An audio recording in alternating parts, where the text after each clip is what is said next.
안녕하세요. 소름 끼치는 한 사람과 잠시 인연을 맺었던 여자입니다.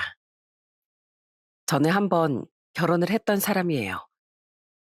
하지만 그 결혼 생활은 혼인신고를 하기도 전에 막을 내리고 말았죠. 그 이유는 제 남편이었던 사람의 끔찍한 실체를 제가 뒤늦게 알아버렸기 때문입니다. 그 당시에 소름 돋는 일을 지금부터 여러분께 한번 이야기해 볼게요. 저는 적당한 중산층 집안의 장녀로 태어나 꽤 좋은 대학을 나온 뒤 패션 쪽 회사를 다니고 있었습니다. 자랑은 아니지만 부모님이 좋은 유전자를 물려주셔서 나름대로 예쁘장하단 말도 듣고 자랐죠. 하지만 제가 가장 자랑스러워했던 건 인품 좋은 부모님께 물려받은 인간성이었어요. 저와 남동생, 여동생은 그래도 어디 가서 인간성이 나쁘다는 소리는 못 듣고 살았거든요.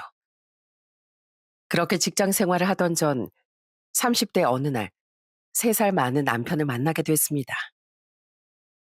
수진아, 저번에 식사 자리에서 잠깐 만났던 사람 기억나? 상현 씨, 그 사람이 너한테 첫눈에 반했다면서 널 엄청 소개시켜 달라고 조르더라. 네가 얼굴도 예쁜데 말투며 행동 거지도 너무 우아했다고. 네가 마치 선녀처럼 보였대. 너무 웃기지? 한번 만나나 봐. 그 사람 프로 골퍼인데 그 사람 자체도 돈을 잘 벌지만 집도 진짜 잘 살아. 사람 성격도 괜찮다니까. 남편은 제가 아는 언니의 지인이었는데요. 제가 언니와 식사를 하고 있는데 우연히 남편이 합석한 것이 인연이 되었어요. 남편이 언니에게 절 소개시켜 달라고 엄청 졸랐다고 하더라고요. 전 골프엔 골프채도 한번 잡아본 적 없을 정도로 문외한이라 남편에 대해선 전혀 몰랐었는데 언니를 믿고 남편을 정식으로 소개받기로 한 거죠. 나 진짜 거짓말 아니고 이런 애틋한 마음은 수진이 너한테 난생 처음 가져봐. 난 진짜 널 만나기 위해 여태껏 살아온 것 같다니까. 남편의 적극적인 구애로 우린 연인이 되었습니다. 남편은 정말 저밖에 모르는 사람이었어요. 절 어딜 가나 공주 대접해줬고 제 말 한마디 한마디를 허투루 듣는 법도 없었죠. 게다가 사람도 성실하고 만나면 만날수록 진국 같더라고요. 연애 시절 남편은 자기 주변 친구들도 제게 몇몇 소개시켜 줬었는데요. 남편이 제일 먼저 제게 가장 친한 친구라고 소개해 준 사람이 있었습니다. 그건 동욱 씨라는 친구였죠. 그런데 처음 만난 날엔 남편이 동욱 씨를 좀 막대하는 느낌이었어요. 야야, 우리 수진이 물잠 피웠다. 아, 물 좀 떠와. 야, 술 떨어졌잖아. 얼른 이모님 안 불러? 자식이 센스가 없어. 저는 그런 모습이 너무 보기 싫었어요. 원래 사람을 저렇게 함부로 대하는 사람이었나 싶어 실망감도 들어 저는 남편에게 쏘아붙였습니다. 오빠, 친구한테 왜 그렇게 함부로 행동해? 오빠 지금 너무 거만하고 무례해 보여. 어? 아니, 수진아. 오해야, 오해. 난 그냥 동욱이 이 녀석하고 워낙 허물없는 사이라서 편하게 대한 건데. 나 장난친 거야. 쟤도 평소에 나한테 막 이랬는데 오늘은 수진이 네가 있어서 얌전한 척 하는 거라니까. 우리 평소에 진짜 둘이 이러고 놀아. 야, 동욱아. 우리 수진이가 뭔가 단단히 오해했나 보다. 네가 말 좀 해봐. 맞아요, 재수 씨. 저도 평소에 상현이한테 막해요. 남자들은 워낙 좀 틱틱대고 거칠잖아요. 저 진짜 아무 생각도 안 하고 있었는데. 야, 인마 이상현. 그러니까 작작 좀 나댔어야지. 난 재수 씨 앞이라고 얌전 떨고 젠틀하게 굴고 있었는데 넌 왜 그렇게 나댔냐? 아까 재수 씨 표정 좀 안 좋아 보일 때부터 불안불안했다. 으유, 넌 생각이라는 게 없냐? 수진아, 들었지? 저 자식 나한테 하는 말 좀 봐. 오히려 평소엔 제가 나한테 더 심하다니까? 미안해. 그래도 내가 네 앞에선 좀 자중했어야 했는데 내 제일 친한 친구 녀석 너한테 소개시켜준다고 하니까 내가 너무 신이 났었나 봐. 앞으로는 진짜 조심할게. 그런데 두 사람이 하는 말을 듣고 정말 당황스러워하는 표정을 보니까 남편이 그 친구를 무시한 건 아닌 것 같더군요. 동욱 씨는 남편의 등짝까지 탁 하고 치며 너 이제 재수 씨한테 차였다 임마 하고 장난 섞인 구박까지 했습니다. 그 모습을 보니 제가 남자들을 잘 몰라서 오해를 했나 싶어 좀 민망하기도 하고 그제야 분위기가 풀렸어요. 그리고 이후에도 남편은 동욱 씨와의 술자리나 식사자를 한 번씩 마련했는데요. 제 말이 신경 쓰였던 건지 남편은 더 이상 동욱 씨에게 함부로 굴지 않고 예의를 차리는 모습을 보이더라고요. 수진이 네가 워낙 인품이 바른 사람인 건 알고 있었는데 친구 사이에도 예의를 차려야 한다는 생각을 못 했어. 근데 네가 그런 거 불편해한다는 거 알았으니까 나도 태도를 달리 해보려고. 나한텐 수진이 네 뜻이 최우선이거든. 이렇게까지 제 말을 중요하게 생각해주는 사람이라고 생각하니 오히려 더욱 신뢰가 생기는 느낌이었어요. 동욱 씨도 만날 때마다 늘 즐거운 이야기들을 늘어놓고 제게도 예의를 갖추던 모습을 보고 괜찮은 사람인 것 같다는 생각이 들었죠. 이후 전 2년여 연애 끝에 청혼을 받았고 우린 결혼 준비를 시작하게 됐어요. 양가 부모님 모두 자식의 배우자가 될 우릴 반갑게 맞아주셨습니다. 특히 전 저희 집과는 비교도 되지 않을 만큼 잘 살던 시댁에 처음 인사를 드리러 갔을 때 괜히 긴장했었거든요. 시부모님과 남편의 여동생인 시누이가 저를 탐탁지 않아 할까 봐서요. 하지만 저를 따뜻하게 반겨주던 시댁 식구들의 모습을 보고 그제야 제 긴장이 사르르 풀렸었죠. 이후 상견례도 훈훈하게 잘 마친 뒤 결혼식이 다가오며 우린 청첩장을 돌리기 시작했습니다. 저도 함께 만났던 남편의 지인 중 우리가 가장 먼저 청첩장 모임을 가진 사람은 바로 동욱 씨였어요. 그런데 술도 한잔하며 화기애애한 시간을 보내던 와중 동욱 씨가 제게 의미심장한 표정으로 뜬금없는 말을 하더군요. 딱 남편이 화장실을 간다며 자리를 비웠을 때예요. 근데 재수 씨, 상현이 대체 어디가 좋아요? 전엔 상현이 녀석이 우리만 두고 화장실도 한번 안 가서 한 번도 못 물어봤었는데. 네? 어, 성실하고 다정하고 착한 거? 무엇보다 절 너무 좋아해줘서 같이 있다 보면 너무 행복해지더라고요. 그래요? 근데 사람 속을 어떻게 고작 2년 만에 다 들여다볼 수 있었겠어요? 지금 이 결혼 절대 후회 안 할 자신 있으세요? 네? 갑자기 그게 무슨, 그냥 결혼은 늘 신중해야 하는 거잖아요. 그래서 여쭤보는 거예요. 물론 아직 여자친구도 없는 총각인 제가 말하기엔 별 무게가 느껴지지 않으시겠지만요. 그러니까 재수 씨, 결혼식장에 꼴이 날 때까지 꼭 신중하게 잘 생각해 보세요. 그리고 혹시 저 연락처 좀 알려주실 수 있을까요? 동욱 씨는 꼭 뭔가를 떠보는 사람처럼 제게 저런 말을 했던 겁니다. 거기까지야 그냥 이 사람이 취기가 좀 올랐나 싶어 그냥 넘어갔어요. 그냥 해본 말이라며 동욱 씨가 껄껄 웃어 넘겼거든요. 그런데 왜 제 휴대폰 번호까지 알려달라는 건지 이해가 잘 안 되더군요. 저는 동욱 씨가 곧 남편 될 사람의 친한 친구였으니 나중에 혹시 몰라 제 연락처를 알아두고 싶은 건가 하고 생각했습니다. 또 이상하게 왠지 연락처를 안 주면 안 될 것 같은 느낌이 묘하게 진지해 보이는 동욱 씨의 표정에서 느껴지기도 했고요. 뭔가 이성적으로 느껴졌다거나 한 건 절대 아니고 묘한 제 촉이 그랬기에 저는 제 휴대폰 번호를 동욱 씨에게 알려줬었죠. 이후 남편과 전 성대한 결혼식을 올리고 행복한 신혼여행도 다녀왔습니다. 그렇게 시작된 신혼생활은 정말 행복했죠. 우리 빨리 아이부터 갖자. 나 당신 닮은 딸 빨리 낳고 싶어. 우리 혼인신고는 언제 할까? 결혼식만 올렸다고 다 부부가 아니라 혼인신고까지 법적으로 마쳐야 비로소 완벽한 부부가 되는 거잖아. 난 수진이 너랑 빨리 완벽한 가족이 되고 싶어. 그런데 남편은 빨리 아이도 갖고 싶어 하고 혼인신고도 마치고 싶어 하더군요. 솔직히 전 혼인신고는 아이가 생긴 뒤나 1년 정도 후에 하고 싶었거든요. 그런데 남편은 하나라도 수틀리면 나랑 헤어질 생각이냐며 혼인신고를 하자고 매일같이 조르더라고요. 결국 전 남편의 뜻을 따르기로 했습니다. 어차피 헤어질 것도 아닌데 지금 하나 나중에 하나 무슨 차이가 있냐는 남편의 말에 설득된 거죠. 그렇게 우린 결혼한 지 한 달 반쯤 뒤 혼인신고를 하러 구청에 가게 됐어요. 주말엔 혼인신고를 할 수가 없어 우린 평일 저녁까지 혼인신고를 할 수 있는 구청을 찾아 혼인신고를 하러 갔습니다. 제가 퇴근한 후에요.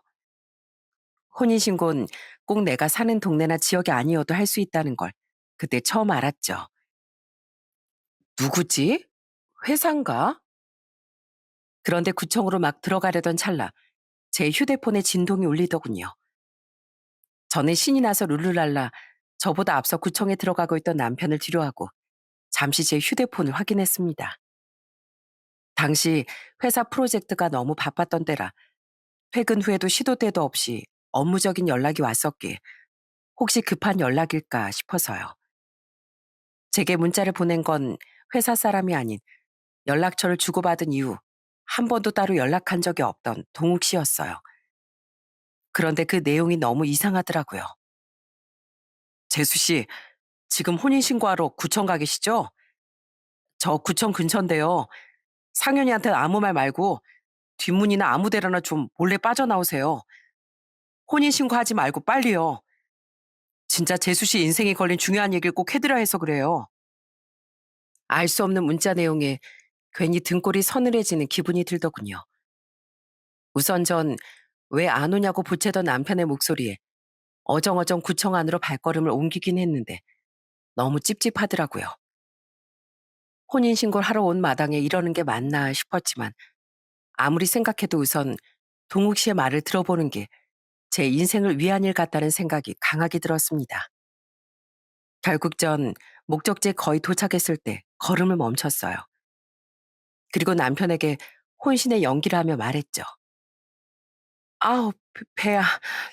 여보, 나 배가 너무 아픈데 나 잠깐 화장실 좀 다녀올게. 뭐? 야간 운영 시간 얼마 안 남았는데. 알겠어. 우선 얼른 다녀와. 그렇게 거짓말을 한 후 저는 몰래 구청을 빠져나와 동욱 씨에게 전화를 걸었습니다. 동욱 씨는 구청에서 얼마 떨어지지 않은 곳에 있던 한 카페에 있다고 말했어요. 야간 민원실 운영 시간은 저녁 8시까지였는데 제가 시간 안에 다시 구청으로 돌아갈 수 있을까 걱정이 되더라고요. 하지만 기왕 나온 거 동욱 씨는 꼭 만나봐야 할 것 같아 저는 그 카페로 향했어요. 재수 씨, 오셨어요? 오늘 저녁에 여기서 혼인신고할 거라는 얘기를 며칠 전 상현이랑 술 마시면서 듣고 무작정 찾아온 건데 늦지 않아서 다행이에요. 우리가 딱 이 시간에 여기로 온지 어떻게 하셨어요? 저 오늘 일이 밀려서 좀 늦게 퇴근한 건데 미리 안 건 아니고요. 사실 재수 씨한테 연락드리기까지 저 많이 망설였거든요. 그러다 이건 진짜 재수 씨 인생을 위해서라도 혼인신고 하기 전에 말씀드려야 할 것 같다고 생각해서 뒤늦게 여기까지 달려왔던 거예요. 벌써 혼인신고를 마쳤으면 어쩌나 걱정했는데 딱 구청 입구까지 달려가니까 상현이랑 재수 씨가 구청으로 들어가려고 하는 모습이 눈에 띄는 거 있죠? 그래서 그때 급하게 재수 씨한테 문자 드리고 여기로 와 있었던 거죠. 너무 근처에 있다간 상현이한테 들킬지도 모른다고 생각했거든요. 대체 무슨 일이길래 그러세요? 그리고 그렇게 급한 일이면 차라리 미리 전화를 하시죠. 상현이랑 같이 계실 것 같아서요. 상현이가 옆에서 방해하면 제가 얘기를 자세히 들려드리지 못할 것 같았거든요. 재수 씨, 제가 전부터 계속 이 얘기를 드려야 하나 말아야 하나 고민했었는데 이젠 정말 숨기면 안 될 것 같아서 저 이렇게 용기 내서 나왔습니다. 진짜 재수 씨 인생을 위해서요. 자꾸만 가는 시간 때문에 저는 이야기에 앞서 얘기 시간이 얼마나 걸릴지에 대해 물었습니다. 그리고 짧진 않을 것 같다는 동욱 씨의 대답에 저는 한번 심호흡을 하고 남편에게 전화를 걸었어요. 계속 기다리게 했다간 남편이 제가 화장실에 없다는 걸 눈치챌 것 같았고 동욱 씨와 얘기를 나누는 동안 야간 민원 시간도 끝날 때 분명했으니까요. "여보, 미안한데 나 지금 택시 아니야." "뭐? 화장실 간다더니 웬 택시?" "화장실에선 금방 나왔는데 회사에서 갑자기 급한 일이 터졌다고 계속 전화가 와서 경황도 없이 우선 택시부터 잡아 탔어. 회사에 빨리 좀 가봐야 할 것 같아서. 당신도 알잖아. 나 요즘 진짜 중요한 프로젝트 때문에 맨날 퇴근 후에도 대기 모드인 거. 오늘만 계속 기다렸을 텐데 진짜 미안해. 우리 혼인신고는 다음에 하자." 그렇게 찝찝한 거짓말을 안긴 채 저는 전화를 끊었습니다. 그때부터 동욱 씨의 입이 열리기 시작했어요. 그리고 동욱 씨가 제게 꼭 해야 했다던 그 중요한 이야긴 뒤로 갈수록 절 경악하게 만들었죠. 사실 상현이 그놈이요. 재수 씨가 아는 그런 좋은 놈이 아닙니다. 그놈 재수 씨 만나기 전까진 아주 가볍고 나쁜 놈이었어요. 이 여자 저 여자 아주 가볍게 만났다가 좀 놀고 버리길 반복하고 자기 집안하고 재력 믿고 평범한 서민들은 깡그리 무시했던 거만한 놈이었어요. 네? 제 남편이요? 그럴 리가. 분명 연애하는 동안 제가 보아온 남편은 전혀 그런 사람이 아니었는데요.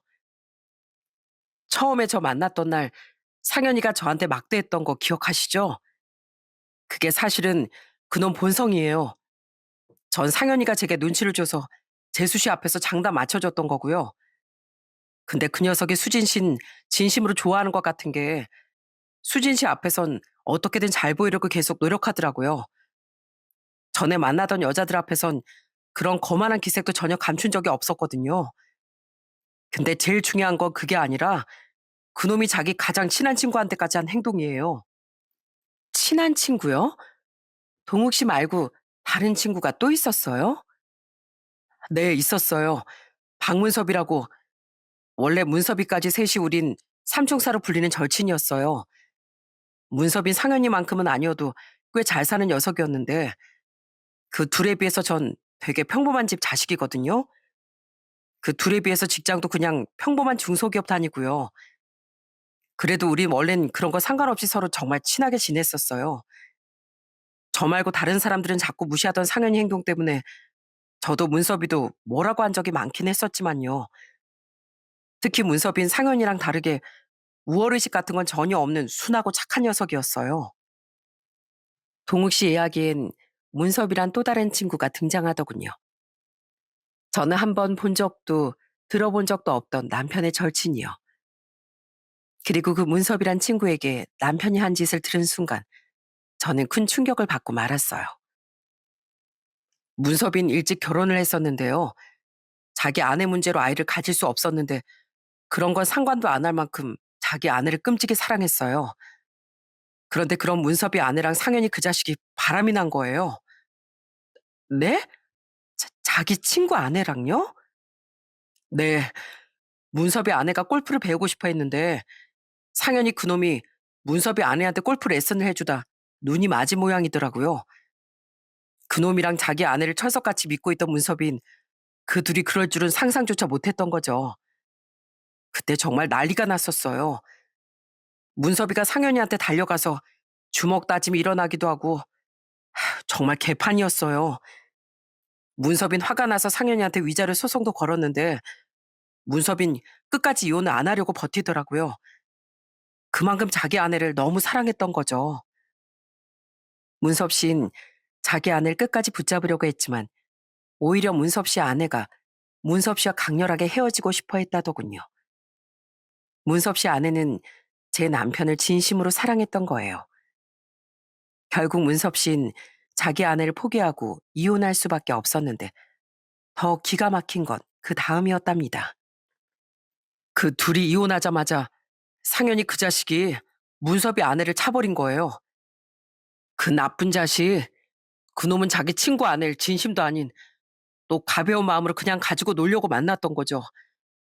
그러면서 그놈 위자료 줬으면 끝 아니냐면서 문섭이한테 사과 한 번은 안 하더라고요. 그 일로 문섭인 완전히 다른 사람이 됐어요. 직장도 그만두고 집에 틀어박혀서 술만 마셨고 문섭이 전처는 계속 상현이한테 매달리다 결국 자기 손으로 가정을 무너뜨렸다는 죄책감과 상현이 그놈에게 버림받았다는 상처 때문에 극심한 우울증에 시달리게 됐죠. 제가 알기론 그 여자 정신병원에도 오래 입원해 있었대요. 세상에, 그런데도 제 남편은 아무한테도 사과도 안 했다고요? 안 돼. 그놈은 아예 그 둘한테 신경도 안 쓰고 자기 인생 잘만 살더라고요. 그리고 얼마 뒤에 첫눈에 반한 여자라면서 제게 재수 씨 이야기를 그렇게 하더니 정말 재수 씨에게 홀딱 빠져버린 거예요. 전 그놈이 여자를 그렇게 진심으로 좋아하는 모습은 난생 처음 봤거든요. 솔직히 혐오감이 들더라고요. 다른 사람 인생은 둘이나 그렇게 망쳐놓고 자긴 이제야 행복이 뭔지 알았다느니 뭐니 하는 그 모습에요. 이게 진짜 다 무슨 얘기인지. 그런데 동욱 씨는 왜 그렇게까지 혐오감이 드는 사람이랑 여태 친구로 지냈어요? 부끄러운 얘긴데요. 저는 문섭이보다 더 잘 살고 기분 팔아 술값도 펑펑 잘 쏘던 상윤이 옆에 더 붙어 있고 싶었거든요. 옆에 있으면 콩고물도 좀 주워 먹을 수 있을 것 같았고요. 그래서 전 부끄럽게도 그때 문섭이를 배신하고 계속 상윤이 옆에 붙어 있길 택했던 거예요. 그런데 그런 절 보고 그놈이 제 속물 근성을 확실히 간파했던 것 같아요. 가뜩이나 우월의식이 강했던 그놈이 절 완전히 얕잡아 보게 된 거죠. 옆에서 중심을 지켜주던 착한 문섭이가 사라져서 저한테도 본성을 드러낸 것 같기도 하고요. 제 남편은 자기 친구와 그 아내의 인생을 완전히 망가뜨렸다더군요. 그런데 그 일에 대한 죄책감도 못 느끼고 남편은 뻔뻔하게도 자기 인생은 너무 행복하게 살아갔던 거예요. 돈을 보고 남편 옆에 붙어 있긴 했지만 동욱 씨는 그런 남편에게 혐오감까지 느끼고 있었던 거고요. 그런데 남편은 점점 동욱 씨를 자신이 무시하던 사람들에게와 같이 무시하고 함부로 대하기 시작했다고 합니다. 맨날 야야거리고 심부름시키고 뭔가 하나라도 마음에 안 들면 뒤통수를 퍽퍽 치면서 자기가 저보다 위에 있다는 걸 각인시키려고 하더라고요. 그런데도 원체 저랑 친했으니까 제가 제일 편하고 만만한지 저를 자꾸 불러냈고요. 그런 놈이 재수 씨 앞에선 순한 양인 척 쩔쩔 매고 있는 모습을 보니까 얼마나 웃기던지. 누군가에겐 악마인 놈이 누군가에게 그런 존재가 될 수도 있다는 게 참 신기했어요. 그럼 동욱 씨를 막대한 거에 대한 앙금 때문에 이렇게 뒤늦게 저한테 모든 진실을 말해주는 건가요? 그럴 거면 진즉 폭로했었겠죠. 그런데 전 그렇게 용기 있는 놈이 아니라서 원래는 속으로만 상연히 그놈을 비난했을 뿐 제가 나서서 뭘 할 생각을 못 했었어요. 그래도 만약이라는 게 있으니까 제가 언젠간 재수 씨에게 뭔가를 폭로할 수도 있지 않을까 싶어서 그놈 몰래 용기를 쥐어짜서 재수 씨 연락처를 받았었던 거예요. 아무것도 모르고 그놈하고 결혼을 약속한 재수 씨가 좀 불쌍해서 결혼을 다시 생각해보게 하려고 은근슬쩍 그런 말도 했었던 거고요. 그럼 무슨 다른 이유가 있는 건가요? 사실요, 얼마 전에 제가 충격적인 소식을 들었어요. 문섭이랑 이혼한 전처 있죠? 그 전처 소식이었는데요. 그 전처가 끝내 상현이 걔를 못 잊었던 모양이더라고요. 그 전처가 상현이가 재수 씨랑 결혼했다는 소식을 듣고 그만 스스로 생을 마감해버렸대요. 또 그걸 전해 들은 문섭이도 엄청난 충격을 받고 똑같이 극단적인 시도를 하려다 실패해서 병원에 지금 입원해 있는 상태예요. 뭐라고요? 상현이 그놈이 두 사람 인생을 완전히 뭉개버린 거예요. 그런데 그 소식을 저한테 전해준 게 누군지 아세요? 바로 상현이 그놈이에요. 며칠 전에 그놈이랑 저랑 술 마셨었잖아요.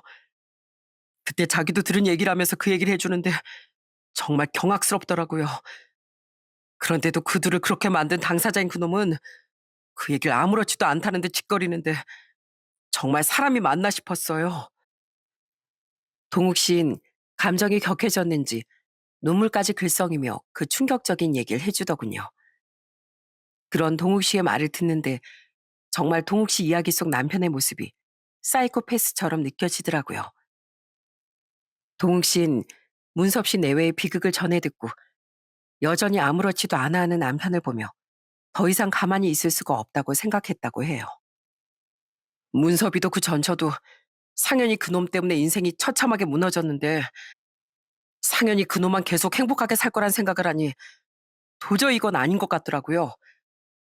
게다가 상현이가 지금이야 재수실 많이 좋아해서 일편단심처럼 군다지만 원체 여자를 우습게 여겼던 놈인데 나중에 재수실 배신할지 누가 알아요?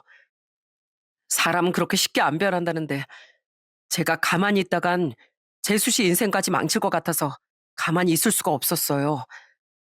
그래서 이걸 어떻게 말해야 하나 하고 계속 용기가 안 나던 걸 이겨내고 뒤늦게 이렇게 달려온 거예요.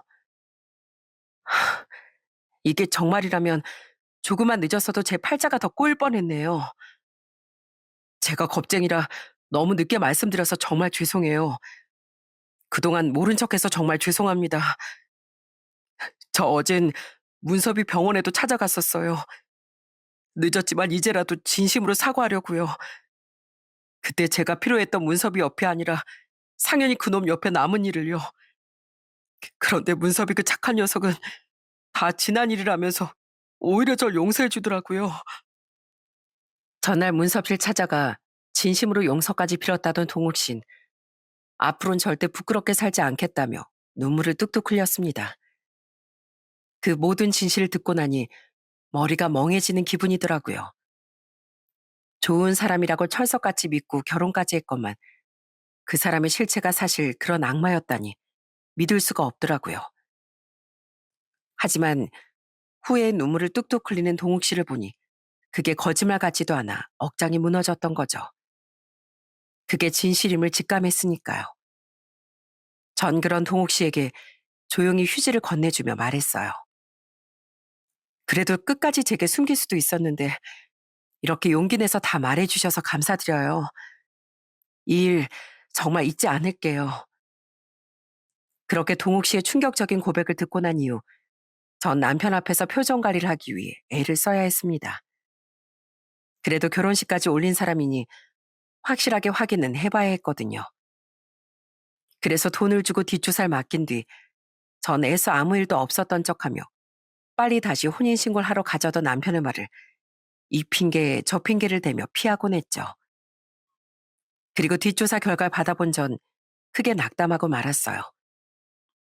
역시나 동욱 씨의 말은 모두 다 사실이었으니까요. 그나마 남편은 저를 만나는 동안엔 정말 다른 여자 만나지 않고 저만 바라본 모양인데 그래도 남편의 그런 실체를 안 이상 더 이상 남편과 결혼 생활을 지속할 순 없겠더라고요. 여보, 나 할 말 있어. 나 당신하고 더는 못 살겠어. 뭐? 여보, 그게 무슨 말이야? 얼마 전까지도 나랑 혼인신고까지 하러 갔던 사람이 나랑 갑자기 못 살겠다니. 내가 당신이란 사람의 실체를 다 알아버렸거든. 저는 동욱 씨의 이야기는 빼고 제가 뒷조사해서 남편의 과거를 다 알아냈다고 말했습니다. 모든 증거까지 제가 다 가지고 있다면서요. 남편은 제가 그런 짓을 할 줄은 꿈에도 생각 못했는지 얼굴이 하얗게 질려서 더듬더듬 물었죠. 그걸 당신이 왜, 내 뒷조사를 갑자기 왜 했는데? 그냥 막상 혼인신고하려니까 그래도 내 인생이 걸린 일인데 철저하게 확인해서 나쁠 건 없겠다 싶어서 한번 해봤어. 워낙 흉흉한 세상이잖아. 그런데 진짜로 이런 엄청난 비밀이 숨어있을 줄은 몰랐네. 여보, 내가 과거엔 좀 문란하게 놀았던 건 사실이야. 근데 나 당신한테 진짜 진심이야. 그건 당신도 알잖아. 난 당신 만나면서 한 번도 한눈 판 적 없고 앞으로도 그럴 거야. 정말이야.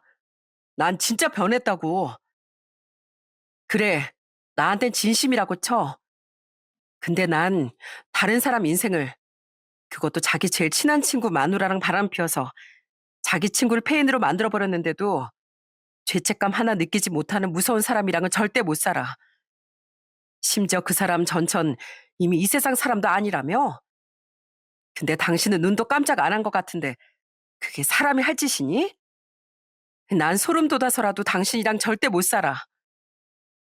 그건 나도 나름대로 이유가 있긴 있었어. 사실 문섭이 그놈 원래부터 좀 짜증났단 말이야. 나보다 집도 별로 못 사는 주제에 맨날 나한테 다른 사람 무시하지 말라고 훈수 두는 꼴이 자기 혼자만 잘난 놈인 척하는 것 같아서 얼마나 재수 털렸었다고. 그래서 걔 마누라만 좀 꼬셨어. 맛 좀 보라고. 결국 봐. 맨날 잘난 척하더니 그놈 마누라도 동욱이도 다 나를 선택했잖아. 그냥 문섭이가 페인이 된 건 내가 그놈보다 잘나서 그렇게 됐던 거야. 애초에 걔 마누라가 나한테 안 넘어왔으면 다 끝날 일이었잖아. 뭐? 지금 그걸 말이라고 해? 틀린 말은 아니지. 물론 걔 마누라가 스스로 그런 선택까지 할 줄은 나도 몰랐었는데 그건 그냥 재수가 좀 없었던 거야. 남녀가 만나다 헤어질 수도 있는 건데 걔 집착이 너무 심했던 거지. 그게 솔직히 다 내 잘못도 아닌데 왜 나한테 뭐라 그러는 거야? 그럼 다른 여자랑 헤어진 사람은 새로운 사랑도 못해? 그런 거 아니잖아, 수진아. 와, 당신 진짜 생각보다 더 답이 없는 사람이었구나. 문섭이랑 그 친구가 원래부터 짜증났다고? 그럼 애초에 안 친하게 지냈으면 그만인 건데 음흉하게 친구 아내를 빼앗아? 그 친구한테 과시하려고? 근데 두 사람이 지금 그렇게 된 게 당신 잘못이 아니라고? 아니, 다들 불행한 일을 겪어도 결국엔 꿋꿋하게 다시 잘 살아가잖아. 근데 그들은 유독 약해 빠진 인간들이었던 거지. 아이, 그게 내 탓이야? 그 사람 전처가 당신한테 차였다는 이유 하나만으로 그렇게 괴로워했겠어? 자기 남편 친구랑 그런 짓을 했다는 자괴감, 자기 남편을 배신했다는 죄책감이 그 여자 그렇게 무너뜨린 거잖아. 자기 친구랑 아내한테 동시에 배신당했다는 당신 친구 괴로움도 다 당신 때문이고. 그런데 다른 사람들 인생을 그렇게 망쳐놓고 당신만 뻔뻔하게 행복하게 살 수 있을 줄 알았어? 웃기지 마. 세상 일은 다 인과응보인 법이야. 난 당신이랑 무조건 헤어질 거고 당신은 혼자 평생 그 두 사람한테 속지 않은 마음으로 살아. 여보, 수진아, 수진아. 저는 끝까지 자기 잘못은 없다고 우기던 그놈과 더 이상 말을 섞을 가치조차 못 느꼈습니다. 저는 미리 싸뒀던 제 짐가방을 들고 그 집을 나와버렸어요. 어차피 그 집은 저희 집보다 훨씬 잘 살던 시댁에서 마련해준 집이었거든요. 혼수야 제가 해갔지만 그건 나중에 돌려받으면 될 일이니 우선 그 집을 나왔던 거죠. 진짜 소름 끼쳐서 남편과 더 이상 한 공간에 있고 싶지도 않았으니까요. 사람이 자기 때문에 세상까지 떠나는데도 죄책감도 못 느끼는 사람이 여러분 같아도 끔찍하게 느껴지지 않았겠어요? 그렇게 집을 나와 친정 식구들에게 모든 이야기를 들려주니 가족들도 모두 경악을 했습니다. 모두 남편이 그런 무서운 사람이었을 거라곤 상상도 못 했었던 거죠. 부모님은 뒤도 돌아보지 않고 잘 갈라섰다며 제게 잘했다고 해주시더라고요. 하지만 남편은 포기하지 않고 계속해서 제게 연락을 해오더군요. 남편은 제가 연락을 받지 않자 저희 회사 앞까지 찾아와 애걸복걸을 하더라고요. 여보, 여보라고 부르지도 마. 따지고 보면 우린 아직 혼인신고도 안 했는데 딱 한 달 반 살아놓고 여보는 무슨 여보야? 내가 문자로 내가 해간 혼수들 전부 우리 부모님 집으로 보내라고 했는데 왜 그건 안 보내고 여기까지 찾아와? 당신이 자꾸 안 보내면 나 그거 반환 소송까지 걸어버릴 거야. 내가 좀 알아보니까 그렇게 민사소송 걸면 받아낼 수 있다더라. 그거 보내주면 진짜 우리 사이 다 끝날 것 같아서 그러지. 여보, 아니 수진아, 나 진짜 너 없으면 안 돼. 넌 내 첫사랑이자 끝사랑이야. 나 진짜 태어나서 너만큼 사랑해본 사람은 아무도 없어. 우리 부모님보다도 널 더 사랑한다고. 따지고 보면 내가 너한테 잘못한 건 아무것도 없는데 왜 이렇게 나한테 냉정한 거야? 나 앞으로 진짜 착하게 살게. 봉사활동도 많이 하고 기부도 할게. 그러니까 나 좀 한 번만 봐줘. 어? 나 진짜 너랑 헤어진다고 생각하면 숨을 못 쉬겠어. 나한테 잘못한 게 없더라도 다른 사람들한테 씻을 수 없는 죄를 지었잖아. 사람은 다 업보라는 게 있는 거야. 게다가 여태껏 반성도 전혀 없는 당신 같은 사람이랑 더는 못 산다고 몇 번을 말해? 그런 당신 말대로라면 문섭이라는 당신 친구나 그 친구 전처가 당신한테 무슨 잘못을 했었는데 그 사람들은 무슨 죄가 있어서 인생이 그렇게 망가져 있냐고. 그건 거봐. 말 못하지? 날 그렇게 좋아한다고? 숨을 못 쉴 것 같다고? 다행이네. 사랑하는 사람한테 철저히 버림받는 고통을 당신도 이렇게나마 느낄 수 있어서. 당신 친구랑 그 전처는 지금 당신이 느끼는 고통보다 수십 배, 수백 배는 더 괴롭고 아팠을 거야. 그런 그 두 사람 마음을 조금이라도 알겠으면 이렇게 나한테 매달릴 시간에 그 두 사람한테 용서라도 한번 더 빌어. 이 괴물 같은 인간아. 진짜 요즘 내 팔자가 갑자기 왜 이렇게 꼬인 거야? 최동우 그 자식은 대뜸 나한테 넌 천벌을 몇 번을 받아도 모자랄 자식이라면서 쌍욕을 하더니 잠수를 타버리고 진짜 내가 요즘 오냐오냐 좀 해줬더니 그 찐따가 주제도 모르고 나한테 막 기어오르더라니까? 지도 전에 문섭이 말고 나한테 들러붙었으면서 혼자 이제 와서 뉘우치는 척 문섭이한테 평생 미안해하면서 살라고 훈수질을 하는데 아주 불난데 기름 붓는 것도 아니고 짜증나 돌아가시는 줄 알았다고. 진짜 수진이 너 걔랑 뭐 짝이라도 했어? 나한테 진짜 다들 왜 이래? 하지만 제가 끝까지 받아주지 않자 그놈은 옆에 있던 엄한 벽을 퍽퍽 쳐대며 성질을 부리더라고요. 저는 그런 그놈의 입에서 동욱 씨가 그놈과 의절해 버렸다는 이야기를 전해 들을 수 있었습니다. 그런데도 끝까지 자기가 뭘 잘못한 줄도 모르던 그놈에게 싸늘히 말해주곤 자리를 떠나버렸죠. 쫓아오면 경찰차를 타게 해준다는 으름장을 놓으면서요. 동욱 씨가 그랬다고? 잘 됐네. 그 사람이 돈 때문에 당신한테 붙어있긴 했었다지만 그래도 양심은 있는 사람이었으니 결국 당신을 의절하기로 한 거 아니겠어?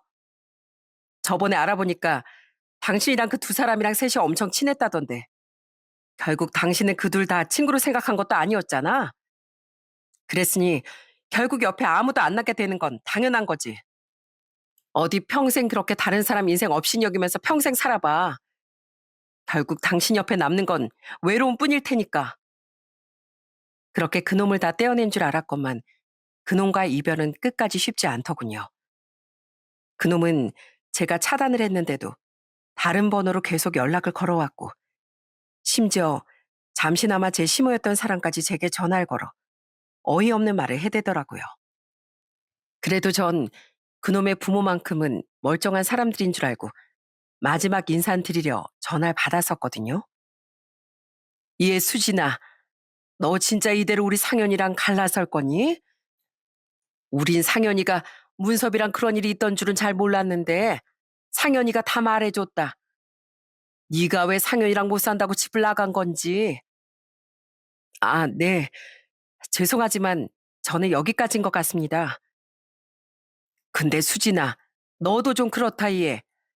놀란 거에 이해한다만 이미 다 지난 일을 가지고 뭘 사내 못 사내까지 하니? 솔직히 우리 집에서도 너 별로 마음에 안 차는 거 우리 상현이가 너 아니면 못 산다고 난리를 쳐서 가족으로 받아들여 준 건데 네가 우리 상현이 아니면 이런 좋은 집안 며느리로 또 들어갈 수 있을 것 같아? 네 시아버진 지금 너한테 엄청 화났어 얘. 별것도 아닌 일로 집안 망신시킨다고 말이야. 그래도 이쯤하고 다시 돌아오면 이번만큼 없던 일로 해준다고 하니까 대충 그만하고 상현이한테 돌아가거라. 그래도 어머님 아버님만큼은 멀쩡한 분들인 줄 알았더니 이제 보니까 두 분이 이런 분이니 그 사람이 그런 엉망진창인 인간으로 자랐나 봐요. 별것도 아닌 일이요? 만약 두 분 자식이 친구한테 배신당하고 폐인이 됐어도 그렇게 말하실 건가요? 내 자식 귀하면 남의 자식도 귀한 줄 알아야 결국 내 자식이 바른 사고를 가진 인간이 되는 겁니다. 좋은 집안이요? 아니요. 어머님 집안은 여태 제가 보아한 그 어떤 집보다도 최악이고 수준 떨어지는 집안이에요. 그런 집안 며느리가 되기엔 제가 너무 아까우니까 두 번 다시 저한테 전화하지 마세요. 그 집안 사람들은 다 그 나물의 그 밥이었더군요. 그렇게 그 집안 식구들 번호까지 다 차단한 전 동욱 씨에게 연락해 사례를 하려고 했습니다. 제 인생 구해주신 값으로 제가 얼마를 드려야 할지 모르겠지만 그래도 적지 않게 넣었어요. 너무 감사드립니다. 아닙니다. 전 재수 씨, 아니 수진 씨에게 진실을 알린 일로 수진 씨 인생뿐 아니라 제 인생까지 바로잡을 수 있었어요. 그 일로 인해서 전 제 부끄러움을 똑바로 마주보고 반성할 수 있었거든요. 그리고 그 부끄러움을 이겨내려면 앞으로 평생 노력하며 살아가야 할 거니까 이건 제가 살해를 받을 일이 전혀 아니에요. 전 앞으로 물욕을 멀리하고 마음을 많이 다친 문섭이 옆을 좀 지켜주려고요. 상현이 옆에서처럼 뭘 바래서가 아니라 진짜 친구로서요. 그러니까 수진 씨도 상현이 같은 놈은 빨리 잊고 꼭 행복하게 사세요. 그게 제게 주실 수 있는 최고의 사례라고 생각합니다. 하지만 동욱 씨는 끝까지 제 사례를 거절하더라고요. 그런 동욱 씨의 눈빛에서 정말 새로운 삶에 대한 강한 의지가 전해지는 것 같아 전 동욱 씨의 앞날을 응원해 주었습니다. 그리고 한 번도 본 적은 없는 사이지만 그런 동욱 씨의 도움을 받아서라도 문섭 씨가 꼭 아픔을 이겨내길 마음속으로 바래 주었죠. 언닌 이상현 그 인간 과거 다 알고 있었지? 근데도 나랑 그렇게 이어준 거지? 어떻게 그럴 수가 있어? 아니, 내가 뭐 소개팅을 시켜줘서 뭘 했어? 하도 네가 마음에 든다고 소개시켜달라고 조르면서 선물까지 사주는데 그거 받고 입을 싹 닫을 수는 없는 노릇이잖아. 내가 무슨 잘못이야? 그러니까 내 인생이 어떻게 되든 말든 언니 선물만 받아 챙기면 땡이었다. 그거지? 내가 사람 진짜 한참 잘못 봤다. 언니도 그렇고 이상은 그 인간도 그렇고 앞으로 내 사람 보는 눈에 대해 진지하게 고민 좀 해봐야겠네. 앞으로 영영 보지 말고 살자. 어? 저는 그놈의 실체를 다 알고서도 절 그놈과 이어준 언니와도 의절해버렸습니다. 물론 사람 보는 눈이 없던 제가 가장 큰 문제였긴 했지만 그래도 그런 사람을 계속 곁에 두긴 싫더라고요. 그 후 한때 제 남편이었던 그놈은 결국 절 포기할 수밖에 없었어요. 제가 싫다는데 자기가 뭘 어쩔 수 있었겠어요? 그놈은 제가 소송을 건다고 하니 제가 해간 혼수들을 모두 돌려줬고 저는 그 혼수들을 중고로 팔았습니다. 그리고 그 돈의 일부로 기분 전환도 할 겸 가족들과 여행도 다녀왔죠. 물론 저라고 그런 갑작스런 이혼 같은 이별이 힘들지 않았겠냐만 그래도 가족들의 위로 덕에 빨리 기운을 차릴 수 있었던 것 같아요. 그런데 그놈과의 관계를 정리한 지 한참 뒤 그놈이 또 제게 연락을 해오더군요. 그놈에게 연락이 오지 않은 지 좀 되어 아무 생각 없이 모르는 번호로 걸려온 전화를 받았더니 또 그놈의 목소리가 들려오길래 정말 기겁을 했습니다. 전 얼른 전화를 끊으려고 했는데요. 그때 그놈이 엉엉 울며 지금 자기가 병원에 있다고 말해주더라고요. 나 진짜 너무 아프고 서러워서 전화한 거야. 내가 왜 이렇게 됐는지 알아? 나 이거 흠씬 두들겨 맞아서 이렇게 된 거야. 몰라. 내가 알아야 돼? 평소에 원한 살 짓을 많이 하고 다녀서 그렇게 됐나 보지. 진짜 아프고 서러운데 계속 그렇게 말할 거야? 이거 박문섭이랑 최동욱 그 자식들이 이런 거야. 박문섭 걘 폐인이 됐다더니 언제 그렇게 기운을 차린 건지 사람을 으슥한 골목으로 끌고 가서 날 이 꼴로 만들더라고. 자기가 과거의 상처를 털고 다시 살아가기 전에 자기 인생을 그렇게 만든 날 한 번은 묵사발을 내줘야겠다고 말이야. 최동욱 그 촉새 같은 놈은 어느새 그놈한테 꼭 붙어선 도와달라는데도 박문석 그 자식을 말리지도 않고 오히려 거들고 있더라. 놀랍게도 그놈을 그렇게 만든 건 그놈의 그 두 친구들이었다더군요. 그렇게 병원에 입원하게 될 정도로 흠씬 두들겨 맞고도 그놈은 자기 친구들을 고소도 못했다네요. 부모님도 당장 고소하라면서 길길이 날뛰셨는데 걔들이 날 겁박했어. 만약 자기들 상대로 법적으로 걸고 넘어지면 나랑 문섭이랑 걔 전처일 있지? 그 스토리를 처음부터 끝까지 기사로 다 제보해버리겠다잖아. 전엔 너무 혼이 나가서 그런 생각까지 못했는데 이제야 그런 좋은 생각이 났다나 뭐라나. 그럼 내 골퍼 인생은 완전히 꼬이는 건데 어떻게 그래. 게다가 전에 나한테 위자료 덜 받아낸 것 같다면서 기사 제보 안 하는 조건으로 돈까지 어마어마하게 요구하는데 그걸 안 줄 수도 없어서 하는 수 없이 우리 부모님이 문섭이 그 자식한테 돈까지 주셨어. 이게 말이 돼? 맞은 건 난데 왜 지들이 돈을 받냐고. 아, 진짜 약 오르고 열받아서만. 아주 꼴 좋네. 근데 그걸 어쩌라고 나한테 전화했니? 나 너무 서러워서 전화했다니까. 수진아, 진짜 내가 너무 서럽고 아프니까 네 생각이 더 나더라. 네가 전에 나 아플 때 끓여준 전복죽 진짜 맛있었는데. 수진아, 사실 나 이깟 외상보단 널 잃고 남은 마음의 상처가 훨씬 크고 아파. 나 이렇게 대가도 다 치렀잖아. 그러니까 제발 지금이라도 나한테 다시 돌아와 주면 안 될까? 나 진짜 널 못 잊겠어. 난 또 뭐라고? 이젠 지겹다, 지겨워. 전에도 말했지만 난 그럴 생각 전혀 없으니까 넌 평생 네 잘못이나 뉘우치면서 살아. 엄한 다른 여자 또 꼬셔서 불행하게 만들 생각을 하지도 말고. 알았어? 끊어. 또 전화하면 그땐 경찰에 진짜 고소할 거야. 네가 자꾸 집요하게 연락하고 괴롭힌다고. 정말 끝까지 한심한 인간이더라고요. 그동안 여자들의 마음을 가지고 놓은 벌을 철저하게 돌려받은 거죠. 그렇게 제 인생을 구제한 날로부터 지금은 1년 정도의 시간이 지났는데요. 얼마 전 정말 우연찮게 동욱 씨를 길거리에서 마주쳤었어요. 심지어 동욱 씨의 말론 동욱 씨 옆에 있던 건장한 남자가 바로 문섭 씨라고 하더라고요. 문섭 씨와 어색하게 눈인사를 한 전 동욱 씨에게 짧은 근황을 들을 수 있었어요. 그때 그놈한테 뜯어낸 돈은 문섭이가 전부 사회에 기부했어요. 돈이 필요해서가 아니라 우린 어떻게든 그놈한테 한 방 먹여주고 싶었던 거거든요. 그리고 우리가 기사를 제보하지 않고 돈만 뜯었던 건 일이 커지면 문섭이네 부모님이 또다시 상처를 너무 받으실 것 같아서였어요. 문섭이가 이혼할 당시에 문섭이 전철 많이 예뻐하셨던 문섭이 부모님이 상처를 크게 받으셨으니까요. 아무튼 그 뒤로 저도 문섭이도 잘 지내고 있고요. 이상형 그놈은 요새 완전히 맛이 갔다고 들었어요. 맛이 가요? 네, 그놈이 수진 씨를 엄청 좋아하긴 한 모양이에요. 수진 씨한테 끝까지 차인 뒤에 맨날 술 입에 달고 살다가 대회 성적도 엉망이 됐다고 하더라고요.